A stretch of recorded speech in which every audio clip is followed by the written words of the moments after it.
हरे कृष्णा। तो अभी हम लोग एनालिसिस करने वाले हैं पीसीटी मेंस जो 14 जून को हुआ था, संडे को।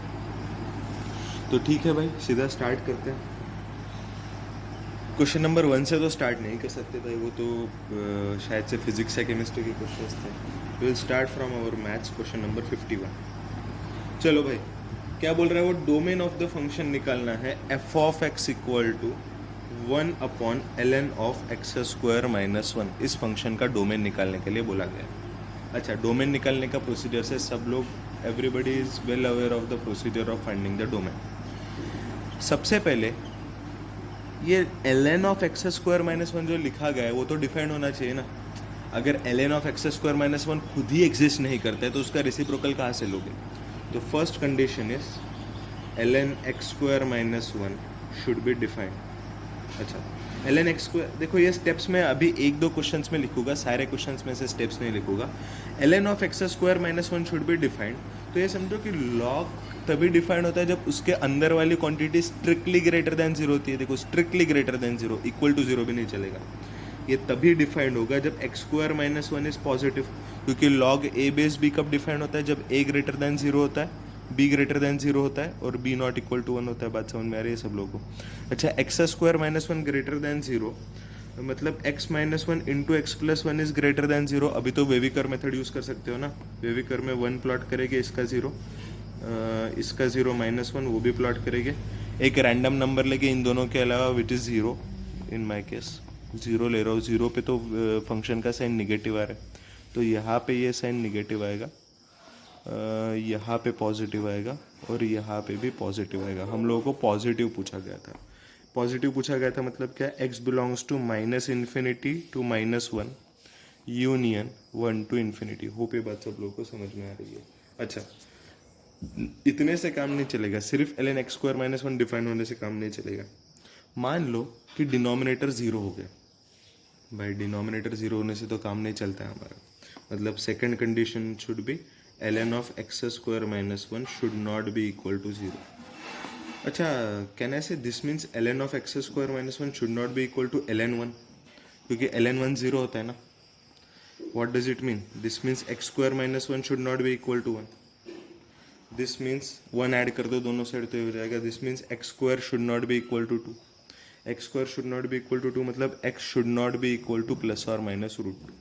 बात समझ में आ रही है सब लोगों को? देखो, ये फाइनल आंसर नहीं था, ये फर्स्ट कंडीशन का आंसर था, ये सेकंड कंडीशन का आंसर है। मतलब देखो, पहला वाला चीज़ ने अपना कंडीशन दिया, सेकंड वाला चीज़ ने अपना कंडीशन दिया। अभी पहला वाला चीज़ सेटिस्फाई होना चाहिए या दूसरा वाला चीज़ सेटिस्फाई होना चाहिए? ऑब्वियसली अगर 1/ln x square minus 1 define होना है तो पहला भी चीज़ सेटिस्फाई होना पड़ेगा, दूसरा भी चीज़ सेटिस्फाई होना पड़ेगा। Means we want intersection of both the condition. बात समझ में आ रही है सब लोगों को? Intersection of both the condition मतलब final domain will be 1 intersection 2। 1 intersection 2 मतलब दिस ऑल्सो दिस ऑल्सो। अभी देखो, minus infinity to minus 1 root two का वैल्यू कितना होता है? अप्रॉक्सीमेटली 1.414। तो माइनस रूट टू हो जाएगा माइनस 1.414, जो कि माइनस इन्फिनिटी टू माइनस 1 के रेंज में लाइक कर रहा है। लेकिन वो तो होना नहीं चाहिए, सेकंड कंडीशन ने बोला है, मतलब उसको हटाना पड़ेगा। मीन्स कहने से minus infinity to minus root two जाएंगे, union minus root two to minus 1 जाएंगे। रूट टू को एक्सक्लूड, माइनस रूट टू को एक्सक्लूड करना पड़ेगा, सेकंड कंडीशन ने बोला है। Union 1 to root two. 1 to root two क्यों बोला मैंने? क्योंकि रूट टू 1.414 है, वो इस रेंज में लाइक कर रहा है। अभी इमेजिन कीजिए, it would have been x not equal to plus minus 1/√2, ऐसा कुछ कंडीशन सपोज आ जाता, देन हम लोग को एक्सक्लूड करने की कोई ज़रूरत नहीं थी, क्योंकि 1/√2 इस रेंज में ला ही नहीं करता। लेकिन रूट टू बोला है उसने, रूट टू तो 1.414 है, वो इस रेंज में लाइक कर रहा है और माइनस रूट टू इस रेंज में लाइक कर रहा है, इसीलिए उन लोगों को अलग से हटाने की ज़रूरत है। Union, of course union root two to infinity. अभी कोई बोल सकता है sir 1 to root two union root two to infinity, तो सीधा सीधा 1 टू इन्फिनिटी लिखते ना। नहीं नहीं नहीं रे भाई, दोनों चीज़ें सेम नहीं है। इस चीज़ में रूट टू अलाउड नहीं है, रूट टू हटाया गया है। सीधा 1 टू इन्फिनिटी लिखेगा तो रूट टू भी इंक्लूड होगा। होप ये बात सब लोगों को समझ में आ रही है। तो ये था क्वेश्चन नंबर 51। अगले क्वेश्चन पे जाते हैं, क्वेश्चन नंबर 52। क्या बोला है? Among the following which of the, अच्छा ठीक है, उतना भी ज़रूरत नहीं है स्पेस हम लोग को, इतने स्पेस में हमारा काम हो जाएगा। Among the following which one is not a real valued function, कौन सा फंक्शन रियल वैल्यूड फंक्शन नहीं है। रियल वैल्यूड फंक्शन का मतलब समझते हो, रियल वैल्यूड फंक्शन मतलब जिसका वैल्यू रियल है, सिर्फ वैल्यू रियल है ऐसा नहीं है, जेड के कोई भी हाँ यस करेक्ट, मतलब इसका वैल्यू रियल होना चाहिए। सबसे पहले वो बोल रहा है f of z equal to z plus z bar, पहला ऑप्शन है f of z equal to z plus z bar. अभी देखो जेड प्लस जेड बार क्या होता है, जेड प्लस जेड बार हम लोगों ने कॉम्प्लेक्स नंबर में पढ़ा था, ये होता है 2 times real part of Z. अभी रियल पार्ट ऑफ जेड तो एक रियल नंबर है, तो 2 times real part of Z भी हमेशा रियल नंबर ही होगा, मतलब ये रियल वैल्यूड फंक्शन है। फिर सेकंड क्या बोल रहा है, z z bar f of z equal to z z bar. भाई जेड जेड बार तो मॉड जेड स्क्वायर होता है ना, और मॉड जेड हमेशा रियल ही क्या, वो तो पॉजिटिव भी होता है, वो पॉजिटिव रियल नंबर होता है, तो मॉड जेड स्क्वायर भी एक रियल नंबर ही होगा, मतलब this is also real valued function. तीसरा तो भाई लिखने की भी जरूरत नहीं है, f of z equal to mod z, mod z तो magnitude of a number, this is always positive real number, तो again it's a real valued function. तो ऑफ कोर्स अभी तो पता चल गया कि चौथा ही आने वाला है, लेकिन फिर भी आप देख लीजिए फोर्थ वाला जो है f of z equal to z plus one by z. आप जेड का वैल्यू आई पुट कीजिए, जेड का वैल्यू आई पुट कीजिए, i plus one by i, one by i क्या होता है, वन बाय आई होता है माइनस आई, तो आई माइनस आई जीरो, ये रियल नंबर है। सर वही तो बोलना चाहता था सर, ये भी रियल वैल्यूड फंक्शन है। नहीं, आपको इस वैल्यू के लिए रियल वैल्यूड फंक्शन मिला, लेकिन जेड का वैल्यू कुछ और पुट करके देखो, आई प्लस वन ऐसा कुछ तो पुट करके देखो, तो वो रियल वैल्यू, मतलब से फॉर एग्जांपल मैं इसको सिंप्लीफाई करता हूँ, तो आ जाएगा Z square plus one divided bye Z.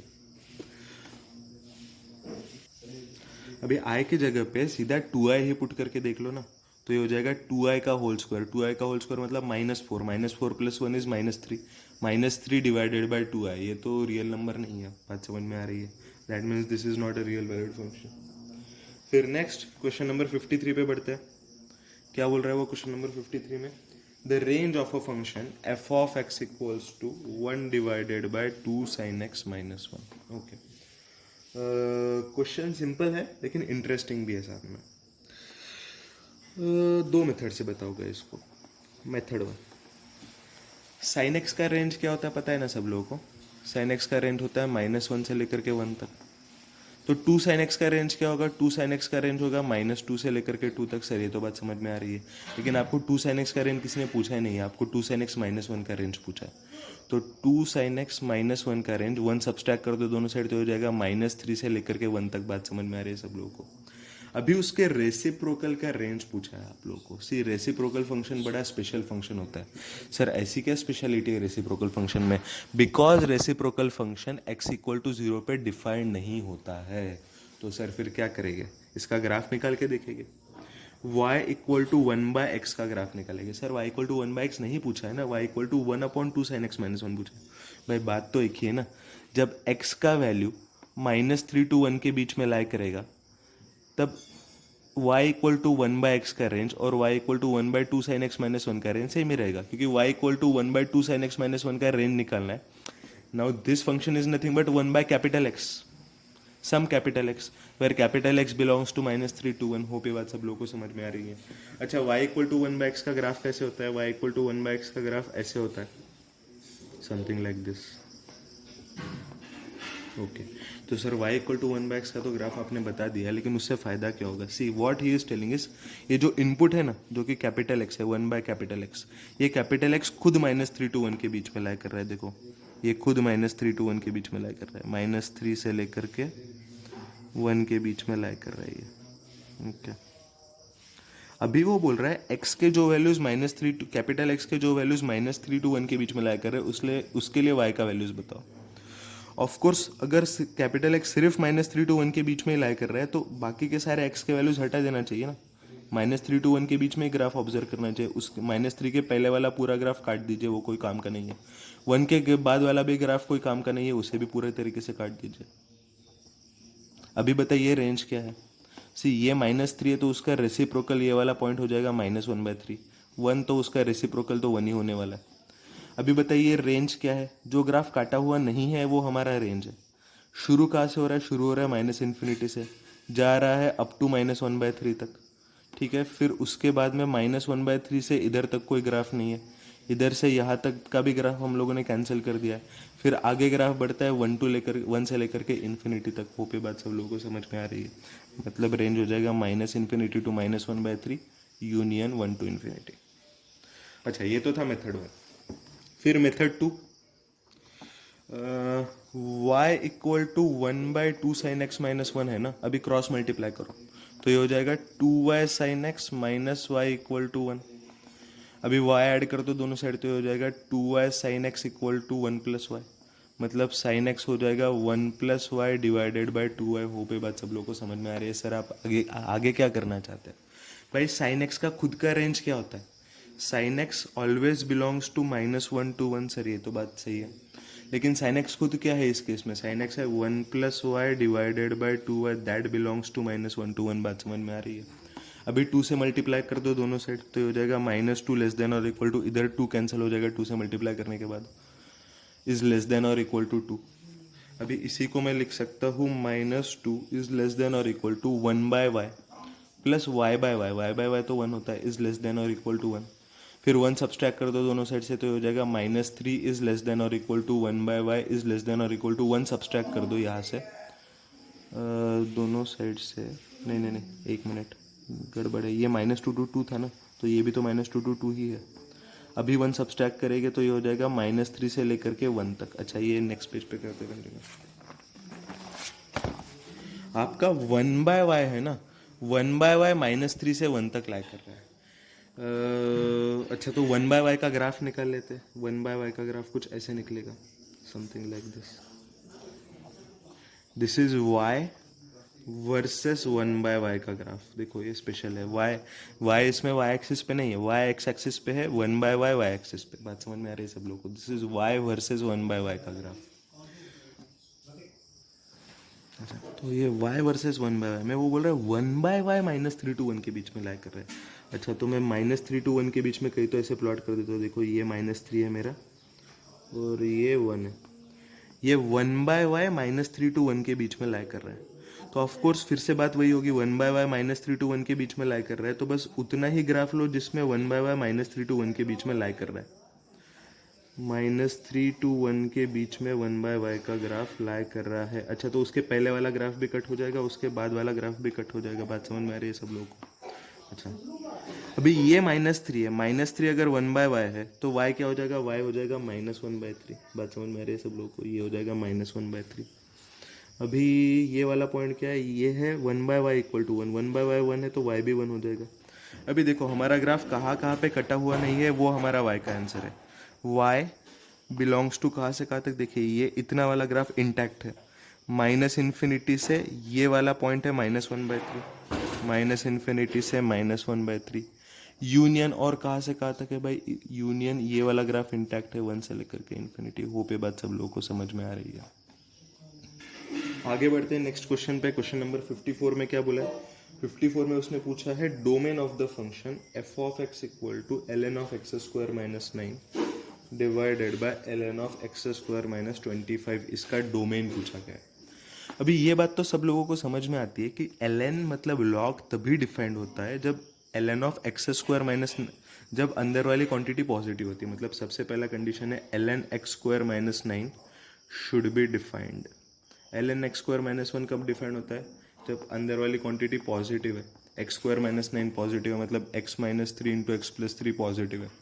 अभी वेविकर लगा लो, मैं वेविकर लगाने का पूरा प्रोसीजर नहीं बताऊंगा, सीधा आंसर बताऊंगा इसका। ये हो जाएगा x belongs to -∞ to -3 union 3 to infinity. भाई ये तो हमारा कंडीशन नंबर 1 है। फिर सेकंड कंडीशन क्या है? सिर्फ ln x square minus 9 defined होने से काम नहीं चलेगा, ये भी तो डिफाइंड होना चाहिए, तभी तो ओवरऑल क्वांटिटी डिफाइंड होगी। Second thing is ln of x square minus 25 should be defined. अच्छा, ln of x square minus 25 should be defined, मतलब ये हो जाएगा x square minus 25 should be greater then 0। मतलब x minus 5 into x plus 5 is greater then 0। फिर से solution नहीं बताओगे, सब लोगों को समझ में आता है। x belongs to -∞ to -5 union 5 to infinity. This will be the answer. Of course -5 और 5 दोनों एक्सक्लूडेड रहेंगे क्योंकि स्ट्रिक्टली ग्रेटर देन 0 बोला है, ग्रेटर देन और इक्वल टू 0 नहीं बोला गया। तो ये आया भाई condition number 2।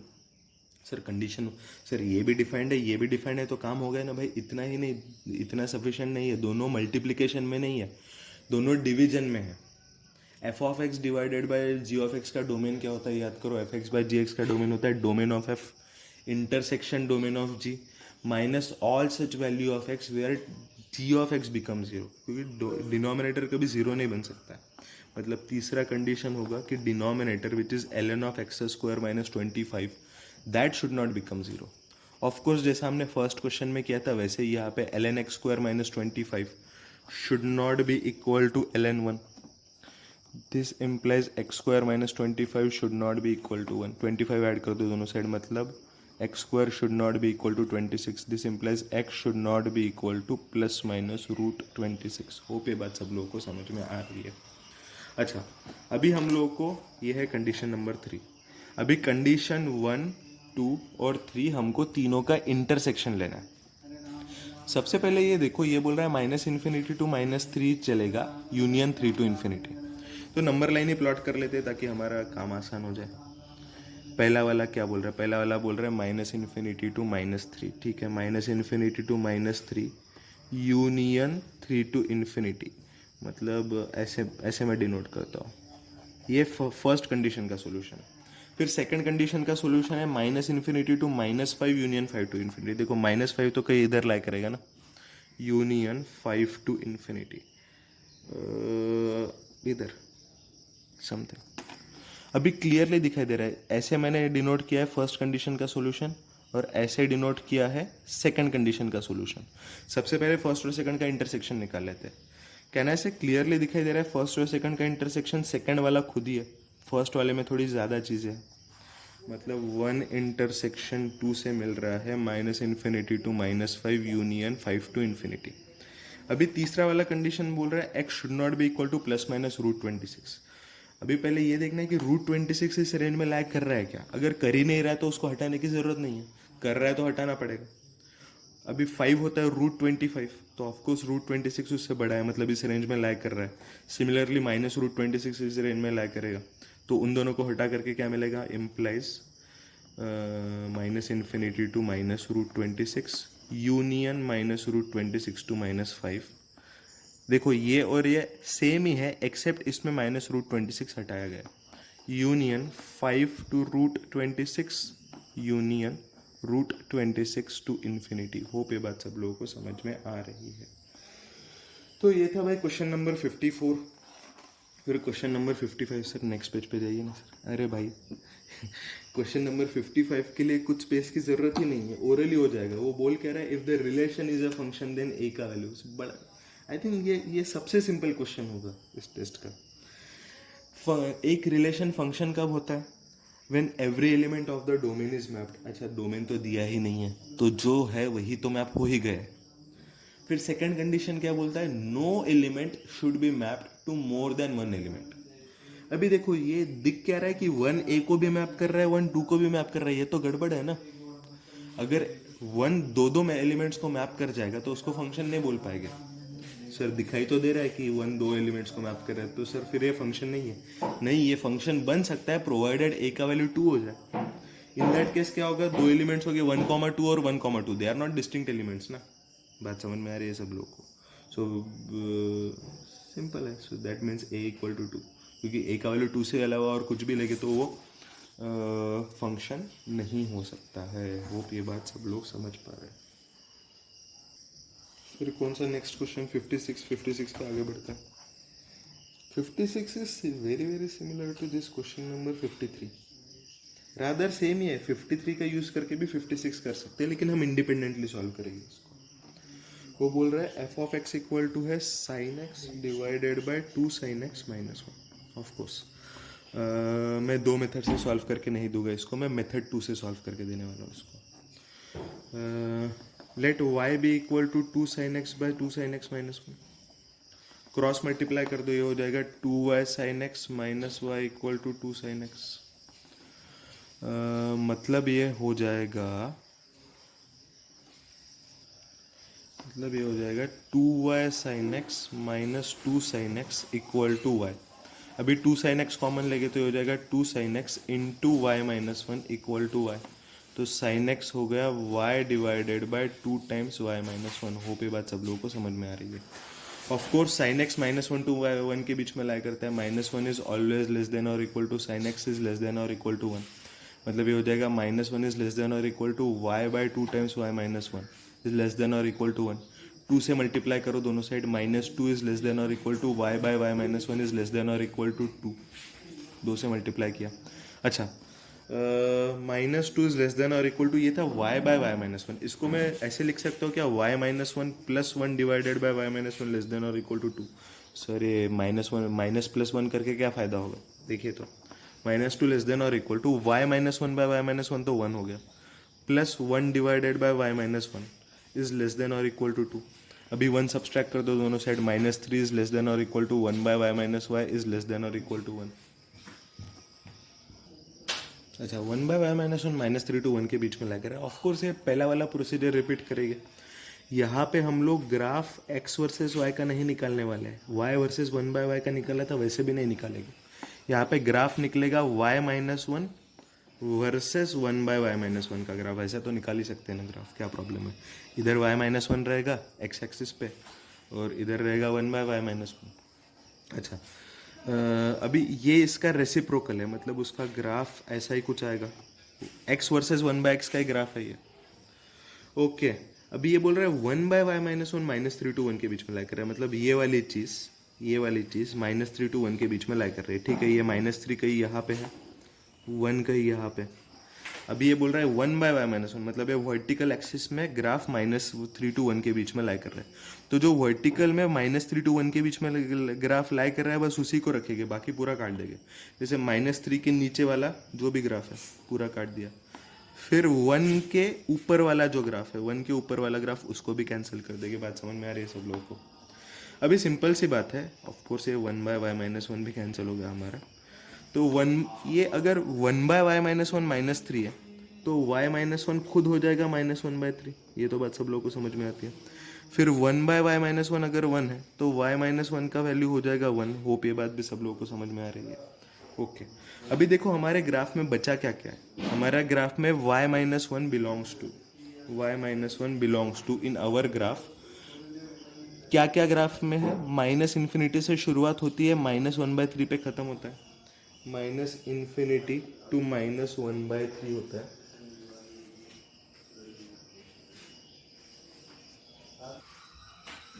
Minus one by three union, यहाँ पे कहाँ से कहाँ जा रहा है, 1 से लेकर के इन्फिनिटी तक का ग्राफ अभी भी इंटैक्ट है, 1 से इन्फिनिटी तक का। ओके, 1 ऐड कर दो दोनों साइड तो y belongs to minus infinity में 1 ऐड करो, कोई फर्क नहीं पड़ने वाला है, वो तो माइनस इन्फिनिटी रहेगा। 1 में minus one by three add करो, ये बन जाएगा 2 बाय थ्री। यूनियन 1 में 1 ऐड करो, यूनियन 2 टू इन्फिनिटी। बात समझ में आ रही है। तो अच्छा, लेकिन ऑप्शन में तो ऐसा कुछ है ही नहीं। क्यों रे भाई, क्यों ऐसा हो रहा है, ऑप्शन में ऐसा कुछ क्यों नहीं है। अरे सिंपल सी बात है ना रे भाई, देखो एफ एक्स था sine x by two sine x minus one, हम लोगों ने two sine x by two sine x minus one का रेंज निकाला। ठीक है, बट दैट डजेंट मैटर। हम लोगों ने two sine x by two sine x minus one का रेंज निकाल लिया। पूछा था sine x by two sine x minus one का, मतलब जो ओरिजिनल जो हमें चाहिए है that is half of what I have calculated. मतलब ऑफ कोर्स ये y है तो हमको y का रेंज नहीं पूछा था, हमको y बाई टू का रेंज पूछा था, क्योंकि y बाई टू हमारी रिक्वायर्ड क्वांटिटी है। देख रहे हो, हमने y किसी और ही चीज़ को मान लिया। तो of course y by two will belong to, आधा करना है, माइनस इन्फिनिटी का आधा करो कोई फर्क नहीं पड़ेगा। 2 बाई थ्री का आधा करो वो हो जाएगा 1 बाई थ्री। यूनियन 2 का आधा करो वो हो जाएगा 1। Union 1 to infinity. होप ये बात सब लोगों को समझ में आ रही है। So this should be our final answer.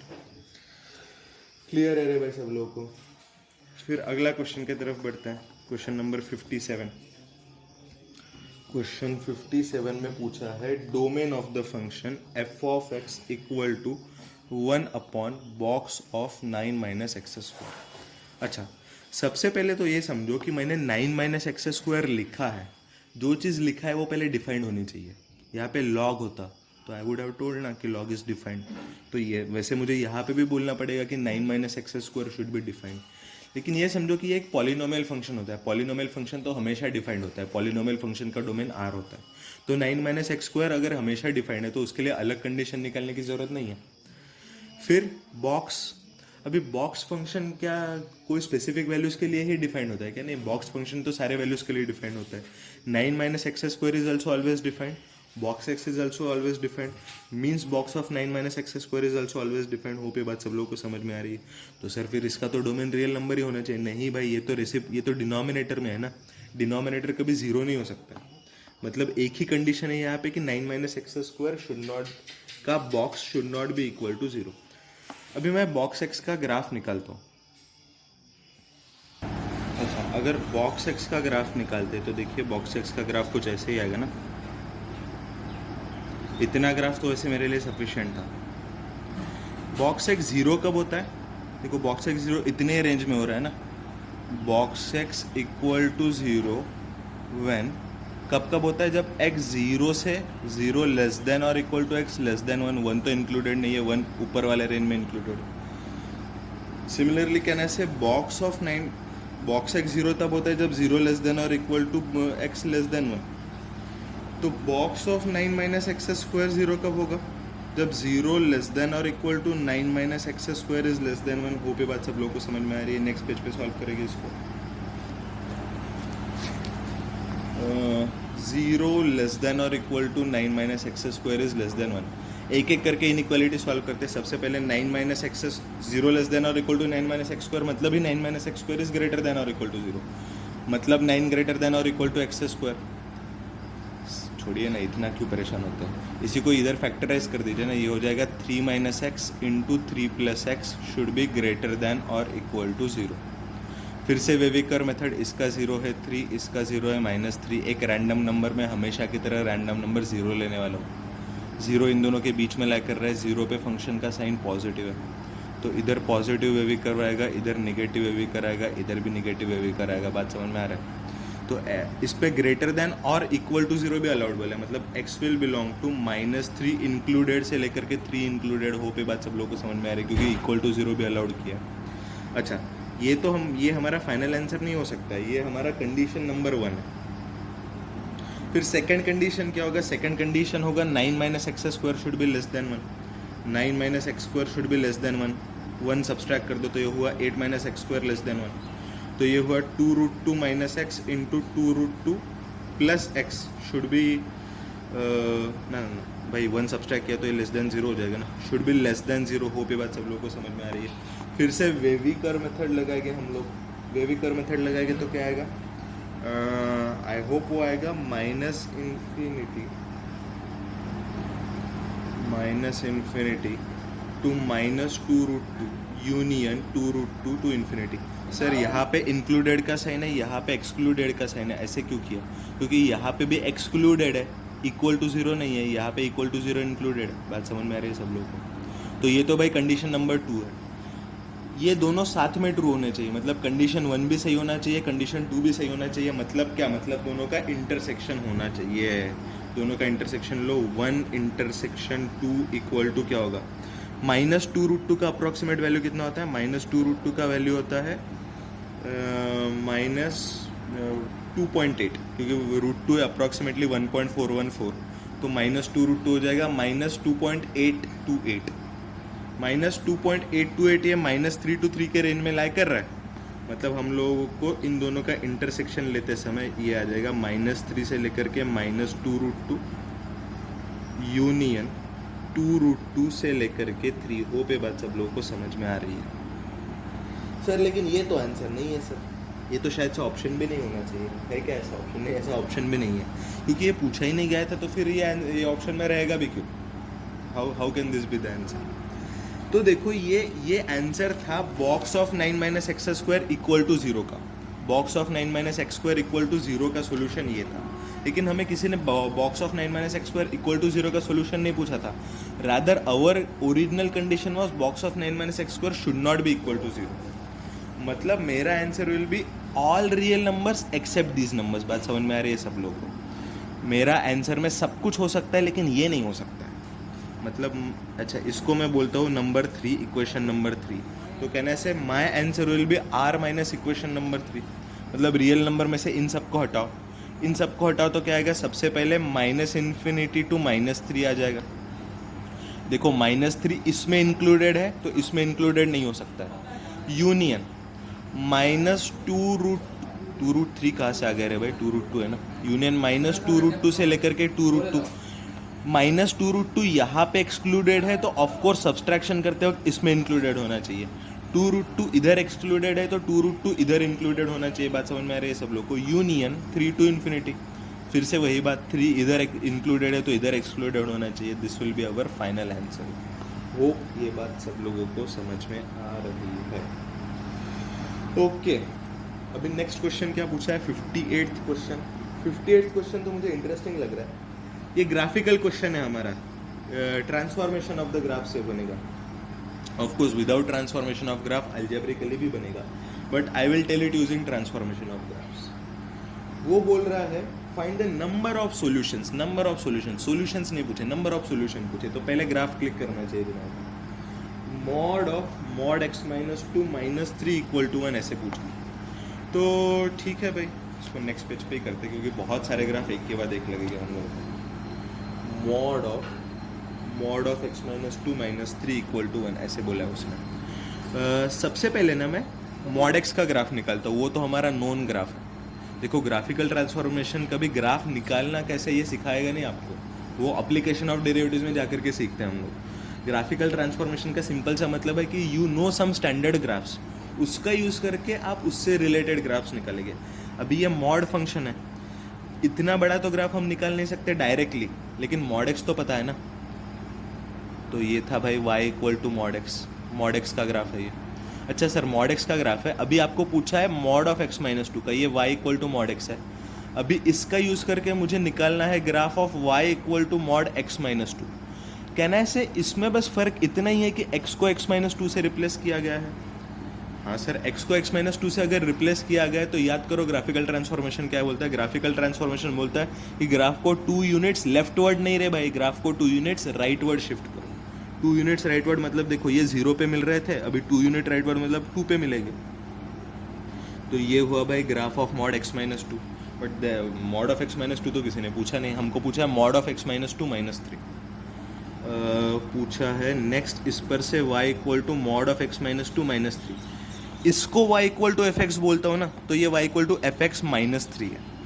अभी y = fx से y = fx - 3 कैसे निकालेंगे। ग्राफ को 3 यूनिट्स डाउनवर्ड शिफ्ट करेंगे। होप ये बात सब लोगों को समझ में आ रहा है।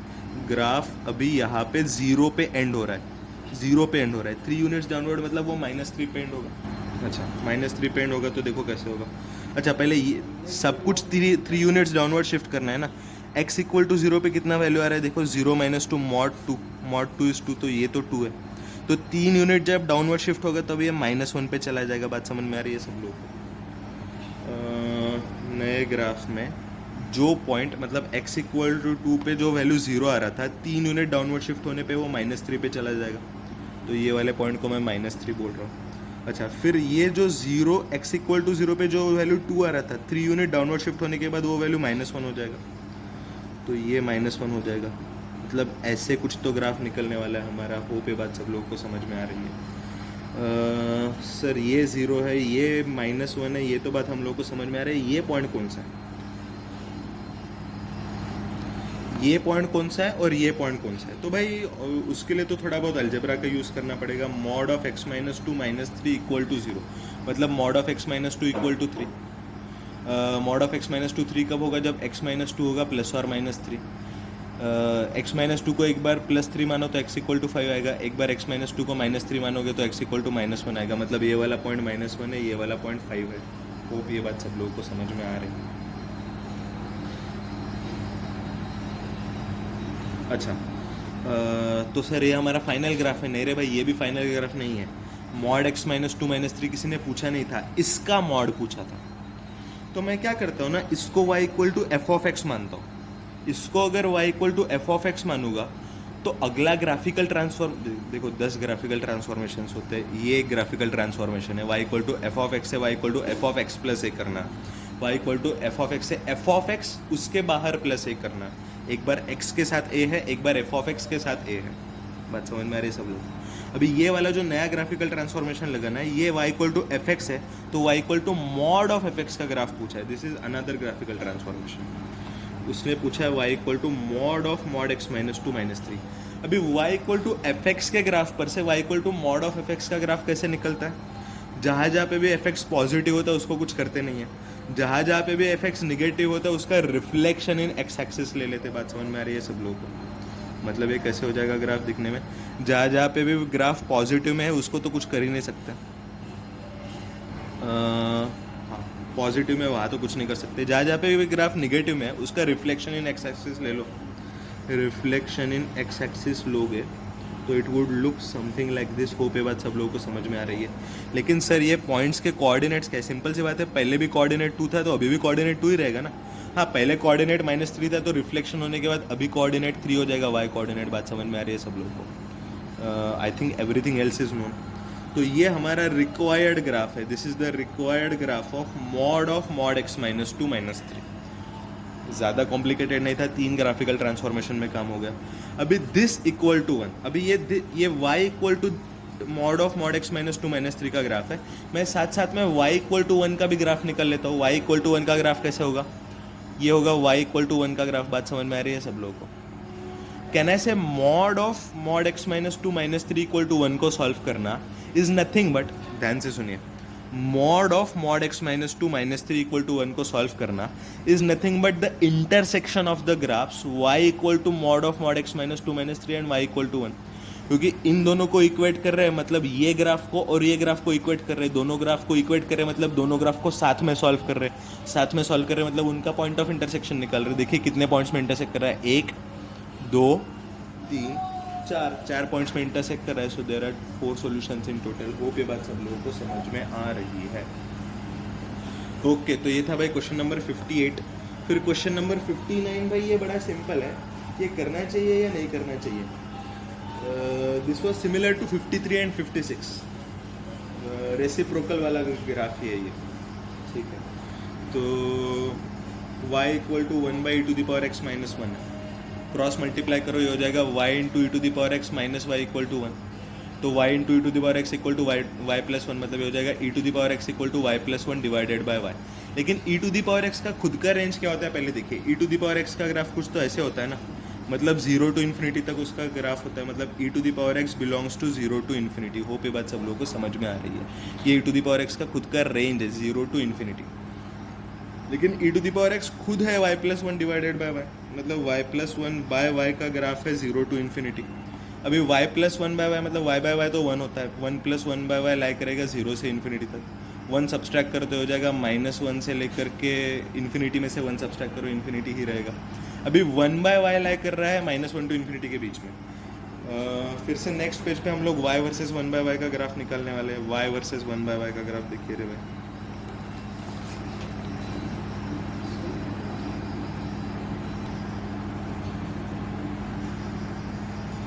y वर्सेस 1 बाय y का graph. Of course y versus 1 by y का ग्राफ रेसिप्रोकल का ग्राफ, रेक्टेंगुलर हाइपरबोला कुछ ऐसे ही आने वाला।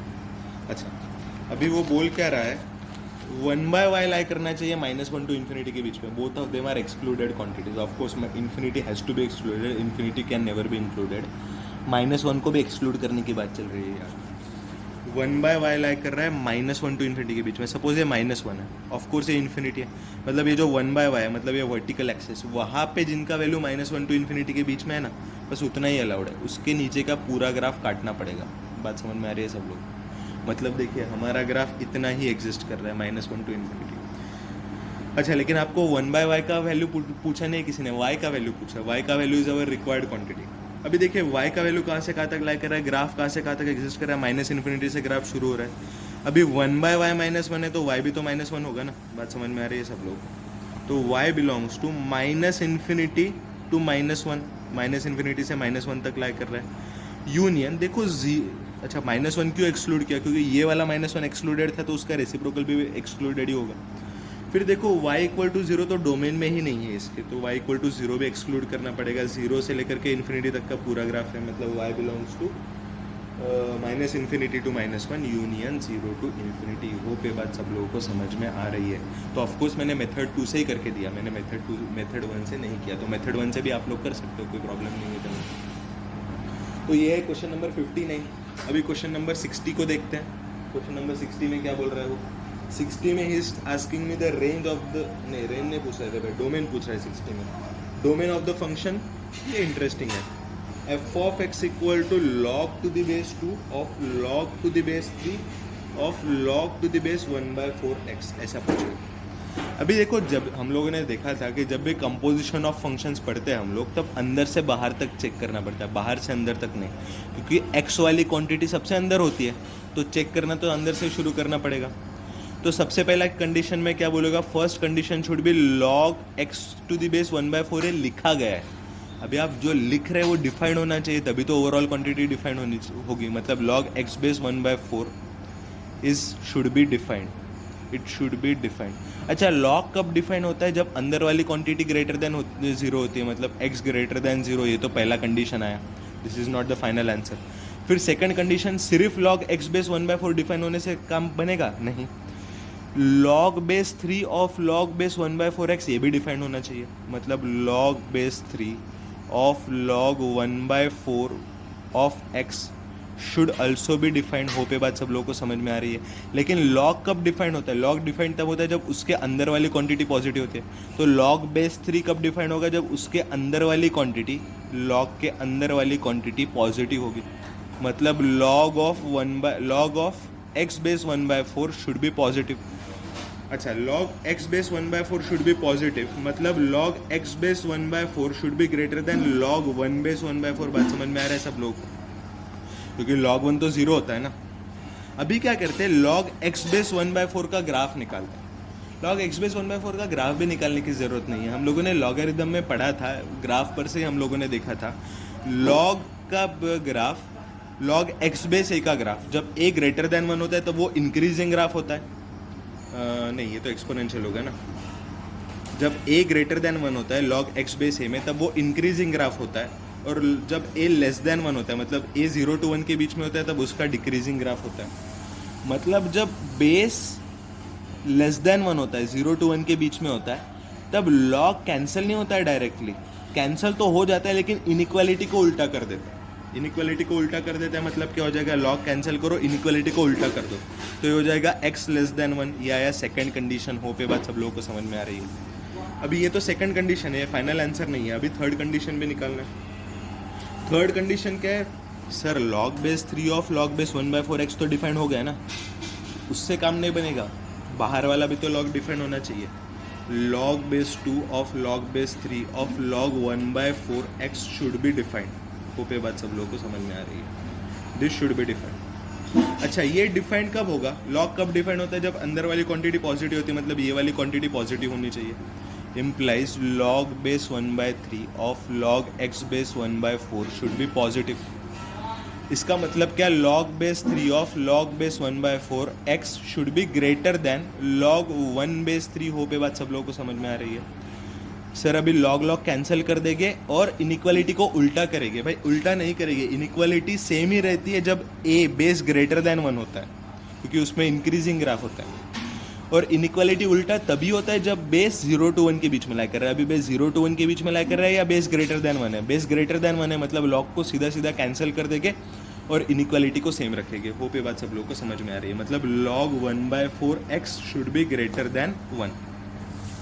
अच्छा, 1 को मैं log 1/4 बेस 1/4 भी तो लिख सकता हूँ ना, तो ये हो जाएगा log x base 1/4 is greater then log 1/4 base 1/4। Sir फिर से लॉग कैंसिल करो। हाँ, लॉग कैंसिल तो कर ही सकते हो, लेकिन इनइक्वालिटी उल्टा करना पड़ेगा, क्योंकि अभी बेस 0 to 1 के बीच में लाई कर रहा है। मतलब ये हो जाएगा x should be less than 1/4। बात समझ में आ रही है सब लोग को। तो ये हुआ कंडीशन नंबर 3। ऑफ कोर्स भाई कंडीशन 1, कंडीशन 2 और कंडीशन 3 तीनों का इंटरसेक्शन निकालना पड़ेगा। 1 और 2, सबसे पहले 2 और 3 का इंटरसेक्शन निकालता हूँ। ये बोल रहा है x लेस देन 1, ये बोल रहा है x लेस देन 1/4। तो ऑफ कोर्स तीनों कंडीशन साथ में सेटिस्फाई होने चाहिए, मतलब तीनों का इंटरसेक्शन लेना है। x 1 से भी छोटा होना चाहिए, 1/4 से भी छोटा होना चाहिए, मतलब इफेक्टिवली x 1/4 से छोटा होना चाहिए, क्योंकि x 1/4 से छोटा हो तो 1 से तो छोटा हो ही जाएगा। हो पे बात सब लोगों को समझ में आ रही है। तो 2 इंटरसेक्शन 3 में आएगा x लेस देन 1/4। अच्छा, x less then 1/4 and first condition ने बोला था x should be greater then 0, x greater than 0, x should be less than x less than 1/4 and x greater than 0। मतलब इफेक्टिवली क्या होगा, x belongs to 0 to 1/4, 0 से बड़ा 1/4 से छोटा। होप ये बात सब लोगों को समझ में आ रही है। तो हम लोगों ने 51 to 60 क्वेश्चन 10 क्वेश्चन डिस्कस कर लिया। बचा हुआ क्वेश्चन हम लोग नेक्स्ट पार्ट में कंटिन्यू करेंगे। हरे कृष्ण।